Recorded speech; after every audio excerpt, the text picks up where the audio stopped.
उल्हासनगरमध्ये RPI युवा अध्यक्ष कमल उज्जैनवाल यांच्या वतीने शरबत वाटप करण्यात आले। उल्हासनगरमध्ये सिंधी समाजाचा पवित्र सण चेटीचंद निमित्त सिंधी बांधवांसाठी शरबत वाटपाचं आयोजन करण्यात आलं होतं। उल्हासनगर आरपीआयचे जिल्हाध्यक्ष भगवान भालेराव यांच्या मार्गदर्शनाखाली उल्हासनगरचे युवा शहराध्यक्ष कमल उज्जैनवाल यांनी शरबत वाटप सिंधी बांधवांसाठी केलंय।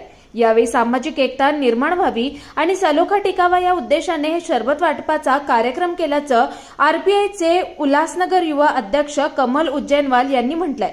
यावेळी मोठ्या संख्येने आरपीआय पदाधिकाऱ्यांसह कार्यकर्ते उपस्थित होते।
जय झूलेलाल। आप सभी सिंधी भाइयों को चेटीचंद गुड़ी पड़वा की कमल भाई की तरफ से दिल से बधाइयाँ।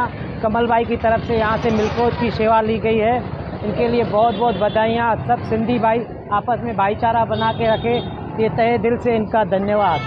जय झूलेलाल कमल भाई, जय झूलेलाल। उल्लासनगर के सब रहवासियों को, मेरे सिंधी भाइयों को चेटीचंद की और गुड़ी पड़वा की हार्दिक हार्दिक शुभकामनाएं। मेरे आरपीआई पक्ष की तरफ से और मेरी पूरी टीम की तरफ से हार्दिक हार्दिक शुभेच्छा। जय झूलेलाल, जय भीम, जय महाराष्ट्र।